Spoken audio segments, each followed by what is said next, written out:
Good morning. Good morning. First, our deepest gratitude to our co-organizers, the Promise Institute for Human Rights at UCLA Law. Special thanks to Kathy and her whole team for making this possible. I'm going to pile on the thank you wagon for Eric Israelian, whose foundational role in both the Promise and Aurora brings us together in Los Angeles for a second consecutive year. Looking out, I see a lot of new faces, so you might not have known we were here last year too. Stay tuned, might be back next year. To the Promise team, the law school, and the broader UCLA community, thank you for opening your academic home to the vibrant network of Aurora Humanitarians and their supporters. Welcome to the forum. We're gathering in a moment of great need in the world. We need foresight, we need longer-term vision, we need stronger leadership across sectors and more cross-sector experience to help us get there. We need more partnerships to get the most out of constrained resources, attention, time, funding. Along with these pressing needs, I'll add more compassion, more empathy, more humanity. That can mean a lot of different things to a lot of different people, so let me expand. In another room, it might even draw an eye roll. Looking around this room, I'm relieved to see that's not the case, because that bodes well for the rest of our conversation. For Aurora, what I mean by more humanity is amplifying the stories and impact of humanitarians, specifically the human in humanitarian. The remarkable individuals taking courageous action every day to make their corner of the world better for their families, their neighbors, their communities. Aurora Humanitarians show up as educators, healers, activists, artists. They span 6 continents. Special thanks to our Australian friend for really juicing the stats on that one. Thank you. They have collectively impacted the lives of tens of millions of people. Their stories arrive from humanity's worst, but they highlight our absolute best. We do what we do because of our founding principle of gratitude in action, the impulse to help when you've been the beneficiary of the courage and kindness of others.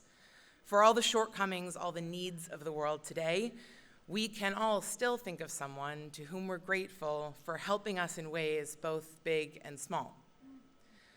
For our co-founders, it was characteristically big ways.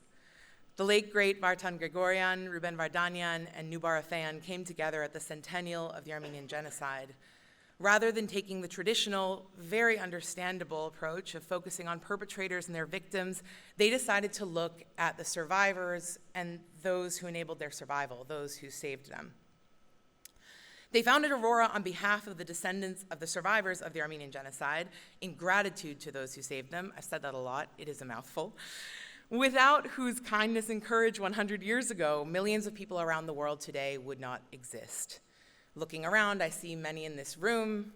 I can tell you right now, you've got at least one on this stage.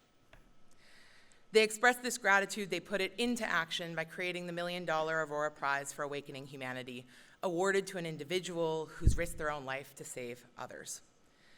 10 years on, the prize remains our flagship initiative and has impacted the lives of over 3.5 million people in over 60 countries across 480 plus projects. The prize is given in the form of a participatory grant, that is to say, the laureate receives part of the prize as an award for a job incredibly well done, but they actually go on to reallocate most of that funding. In so doing, they continue the cycle of giving, they uplift humanitarians around them, and we do this, at the heart of this approach is really the firm belief that they are the best situated, the best positioned to decide how that funding gets allocated. We hope, humbly, that because of their work, because of that participatory grant, there will be another room, another stage, 100 years from now, 5 years from now, 50 years from now, you name it, that can express their gratitude, that are there because of their actions. So it took us around the world and through time for a little bit there. I'm going to bring us back into this room now, into this moment.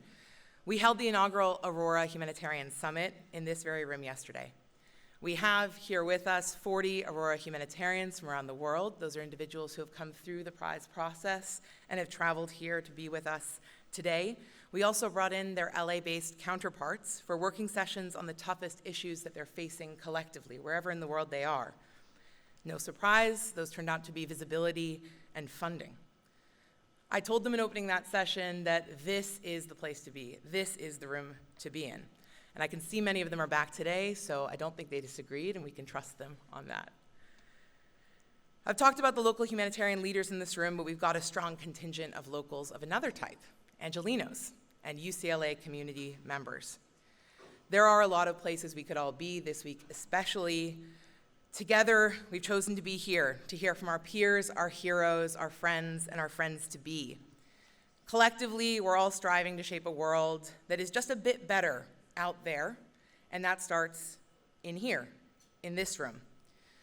We can create together here today, even just for a few hours, the world that we want to see outside, and so I say, let's try. That's what this forum's all about. It's about coming together across borders and perspectives to ask hard questions, seek bold answers, help the helpers, and spark hope in the process. You'll hear from grassroots humanitarians, activists, legal thinkers, researchers, emerging leaders, and so many more. These individuals are challenging the status quo. They're pushing for justice, dignity, and peace in ways that are deeply human and deeply urgent.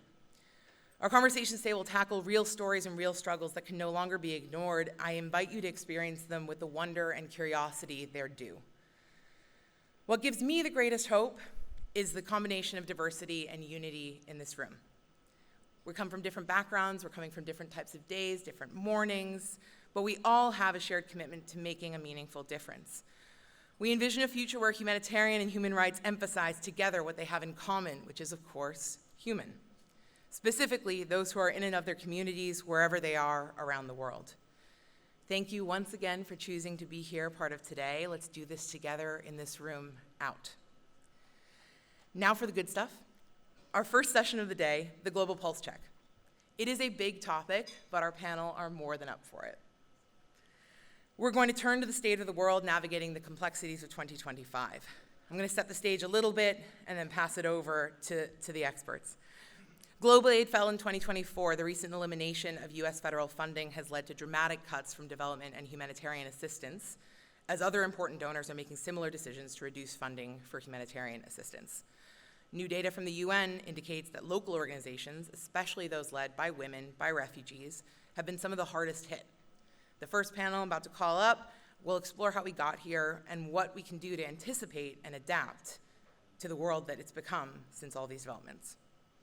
Guiding the conversation is Nick Kristof, Pulitzer Prize-winning journalist and opinion columnist at the New York Times, whose decades of reporting have spotlighted both the urgency and the hope at the heart of global crises. Please join me in warmly welcoming our distinguished panel.